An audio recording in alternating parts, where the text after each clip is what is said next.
We've been together for 5 years and I have no idea how to keep the spark on. Well, I really like someone, but I'm not sure if they feel the same way. And I would really love to start a family. I think my husband is cheating on me. And it just doesn't feel the same anymore. If any of those feel relevant to you, please keep watching this video. Hi guys and welcome to my channel. My name is Nathalie, I'm an actress and I guess a YouTuber living in Paris, France. And today I want to talk about relationships. And I'm going to share my 5 rules how to maintain a stable, long-term relationship. And also share my experience and knowledge. Please subscribe to my channel if you like videos like this or if you'd like to see more. It should be really cozy here. And also you can leave a little like in advance and I would appreciate it so much. So I've been in a healthy long-term relationship for 8 years. We started as long-distance friends, then started a long-distance relationship. My partner moved in, we moved cities a couple of times, traveled, lived through COVID, depression, lost jobs and experienced all kind of difficulties together. I've learned many things during this time, but I will only share the most important ones. I must say I'm not a professional therapist,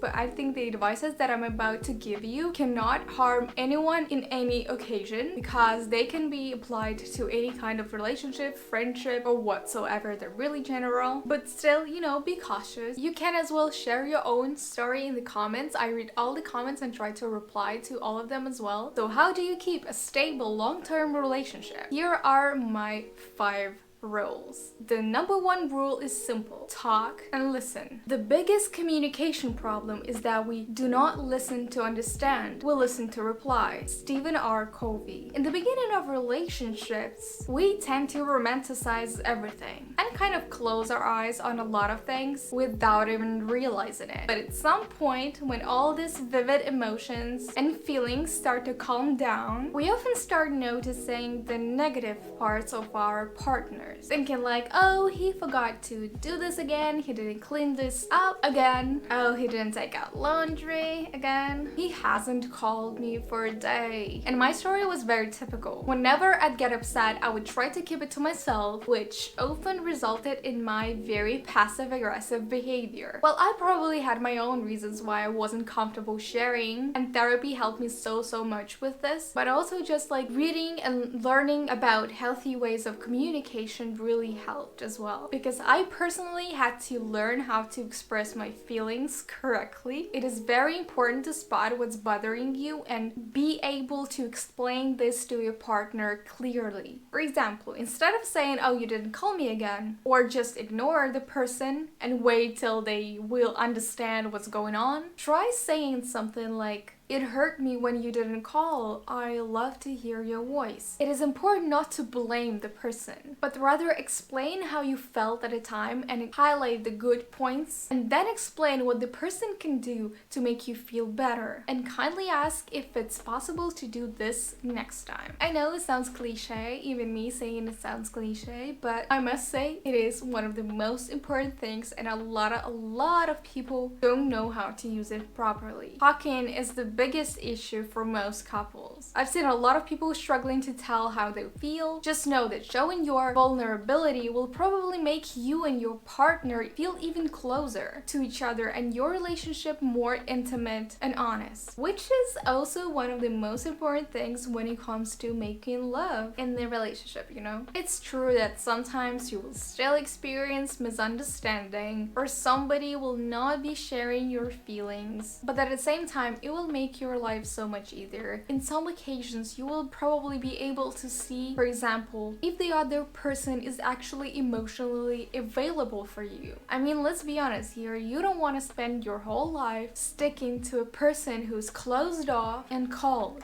and just hope this whole time that he will change someday and he will understand magically. Maybe for some people it works, I don't know. From the psychological point of view, early in relationships, our brains release release a cocktail of chemicals, including dopamine and oxytocin, which make us feel euphoric and close to our partners. However, when the relationship matures, the chemicals surge veins. By expressing your feelings, you not only release your emotional burdens, but also promote the production of oxytocin, the bonding hormone, and that will only make you closer. It will allow you to see things more clearly sometimes. The number 2 rule: trust. Trust starts with truth and ends with truth. This is a hard one. It can be very difficult to trust other people.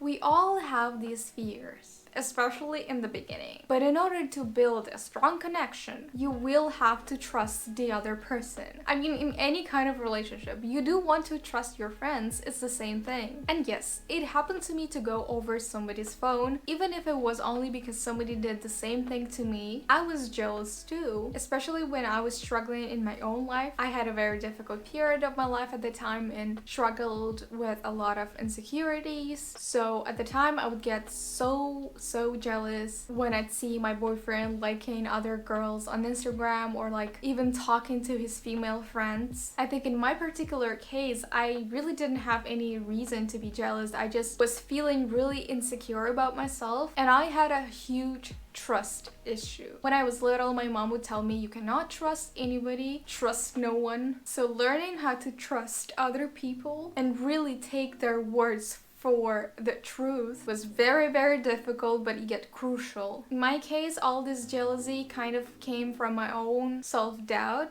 but I understand that all relationships are different, and especially if your partner had some experience with cheating, or you had some experience when your partner was cheating with you when you were still together for some reason. Not judging though. I know in those cases it will be even on a more hardcore level. You know, trusting your partner is key, but it's also important to trust yourself. The next one is keep trying. And keep trying to maintain the spark. Spend some quality time together. Go on dates. Novelty stimulates the brain. And engaging in new activities with your partner can release dopamine, which will make you feel more in love again. I'm only in my 20s, but I've already got a lot of friends who have some sort of problem with their intimate relationship and sex life. And that's totally okay. There were some difficult periods like this in my life as well. There are very simple tips that can help you improve. I think it's very important to keep trying in the relationship. And what I mean by that is go on dates. On cute dates. Make little surprises. They can be physical, they can be just, you know, making someone a dinner. Do things together and learn together. Try something new that can be interesting for both, or you can spend one weekend doing something that your partner really loves and the other one something that you really love. This way you both will be learning, or like dress nicely for the date. And it's not only for women. I don't know, in my experience a lot of women really try to look nice most of the time. Maybe it's just in post-Soviet countries, I don't know. And a lot of men are like, you know, that'll pass, I'll just wear a t-shirt and that'll be okay. And I know comfort is one of the most important things in life, and I don't want to ruin this. I'm not saying, you know, you should wear heels all the time or something. That's stupid. People like when their partners are trying for them, making things for them, or just like thinking about them and offering them something, or even like putting a nice shirt on to go somewhere. And it really applies to all genders. You hear me, heterosexual man? To you too. And I'm a feminist myself, so I know what I'm talking about. I am not saying you should ever feel not comfortable in the relationship, because you spend so much time together. Probably at some point you will feel so comfortable, which is awesome, but it's important to keep it fresh, even if it's just some occasions. This is just my opinion. Leave a comment down below if you do not agree with this. I'm really flexible with my opinions. I would really love to read your stories and your comments. But this is just my personal experience, or maybe my personality, because I really am a romantic person. I don't know. Anyway, continuing. Find consensus. Disagreements happen. When they do, try to find a solution that works for both of you. This shows respect and understanding. As Robert Louis Stevenson once said, compromise is the best and cheapest lawyer. You will not win all the arguments, And that's okay, it's not a fight. You have to remember that you are both on the same side. You are an alliance that fights against the issue, not against each other. You know, we all know, or probably we are, those couples who are constantly arguing about something and do not find any agreement. And the little thing you notice about them is that either they don't want to compromise, either they're so focused on themselves that they just keep attacking the other person instead of really thinking about the issue itself. That happened to me as well when I felt more offended about something and I really didn't care about how to solve the issue that happened and cared more about myself and how I was offended, so I kept attacking the other person. And that happens to a lot of people. It's normal. I mean, I'm not saying that you should compromise all the time. If your partner asks you to compromise all the time, then probably there's something wrong with this. I'm talking about healthy relationships or potentially healthy. But the most important thing about all this is that it only works both ways when two people are really trying to do the same. I'll explain this at the end, except the bad parts. Anyone has their quirks. Well, it is very important to talk about the things that bother you. Sometimes it's okay to just accept and kind of move on. After all, no one is perfect. To be yourself in the world that is constantly trying to make you something else is the greatest accomplishment. We all are different. And there will be moments when you'll find yourself very annoyed by your partner. And that's fine because we all are people. And especially if you're living with the person, you will find some things really annoying sometimes. I'm a perfectionist myself and I always wanted everything to be perfect. So of course for me, moving in with somebody was kind of difficult at first. I was annoyed because my personal space was kind of invaded, and you know, because we're young, we couldn't afford a big place. Or like sometimes you will get annoyed because the other person is leaving their stuff all over the place or they do not clean up. But again, most of the things that I mentioned can be solved by using all these tips that I mentioned before. Like you talk, you trust, and hope that the person will change and implement the things you asked. You listen to them and try to find a compromise. This is really basic and it works all together. Or you know, like I have to share this because I'm misophonic. I hope that's the word. I have misophonia. I am very sensible. Well, in general, I'm a very sensible person. So a lot of things are annoying to me. It's not because I'm a bad person. I'm really kind and I think I'm a good person, but my nervous system is really sensible. So some sounds, like loud sounds and very bright lights, are really bothering me. My partner, my boyfriend, is really loud and he likes to laugh and eat loudly, and I'm like the opposite. So of course I had a lot of things that I had to adapt to, but like those things are not that big, and every person in the world has something that can be annoying or like not your style, but that's normal. Otherwise, like me and him are just the same person. To wrap it up, relationships have highs and lows. The trick is to navigate those moments with patience and understanding. Humans have an innate desire for consistency and predictability, yet change is the only constant. Accepting your partner's flaws and changes, and there will be changes over time rather than resisting them, is pivotal for a long-term relationship. You will both be changing over the time. And as I mentioned earlier, the most important thing for all these tips to work is that it only works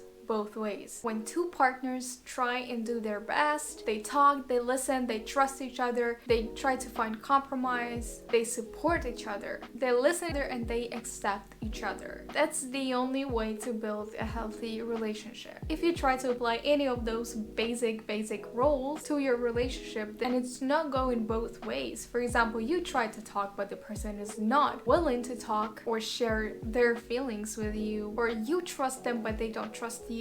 You're always compromising, and they never do this, you know, it's not gonna work, and probably this is not a healthy environment already. Again, I tried to share my experience and the things I've learned. Please tell me what you think, if you find this helpful or not. I know this is pretty basic, but sometimes we have to be reminded of some things like this. If you want to share your story, I would love to read it. You can tell how you met your partner, or your situation right now. You're looking for somebody probably, or you had some difficulties in the past, who had bad relationships, good. You know, I want to hear all of this so we can communicate. And I'm open for suggestions for other videos in the future. Please subscribe if you're new here. Leave a little like if you like this video. And if you want to see more, click on the little bell, please. And we'll see each other very soon. Also, you know, I have an Instagram where I post daily, and I post a lot of shorts like reels and all this and stories every single day. You might want to check it out. Thank you so much. Bye bye.